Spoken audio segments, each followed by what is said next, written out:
Linamiss kita. Hala, ako din, be. Ang pangit mo pa rin. Hala, grabe. Ikaw din. Amoy bulok na bagang pa rin yung hininga mo. Gusto kitang sakalin. Ay, hala, be. Tingnan mo yan, oh. Di ba yan yung nagyabang sa GC na nagbakasyon daw siya sa ibang bansa? Oo, kilala ko yan. Pero isang linggo lang naman siya dun, eh. Hey, you two. What you are see? Ano daw? Oh, sorry. I forgot myself. You two don't understanding what to say to me because your English is disappear. Be, nahihilo ako. Kailangan ko makasapak ng bobo. Nga lang, akong bahala. Hoy, ang kapal ang mukha nito, pa English ka pa, ay mali-mali rin naman sinasabi mo. Saka isang linggo ka lang naman nagstay sa ibang bansa, pa ganyan-ganyan ka na, ay mukha ka pa rin naman talangka. What? Talengka? Talengka? Ay kung hampasin kaya kita ng talangka para matahuan ka. Well, it's nothing anymore my problem in mathematical equation that I don't understanding to say what you to me. You too dead hungry. Hoy, yung totoo, nag-a-addict ka ba o natukhang ka sa ibang bansa? Huh?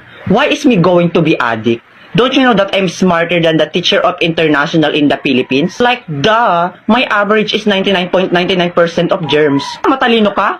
Ay, anong magagawa mo pag sinikmuraan kita mismo dito? Go try, I am not afraid anymore. I will go sumbong you to my bodyguard. Bayaan mo na yung besi, tara na. Ewers, mga loser, you can't even talk English to me. Ay, wait, papatulang ko to. You little bulwak na inidoro. You're making me irritate to the functionality of my brain that can sampal you little bigger booger that the size of your booger is 200% kilometer per hour with bacteria. Now B, it's your turn. Let me be the one to finish these cockroaches.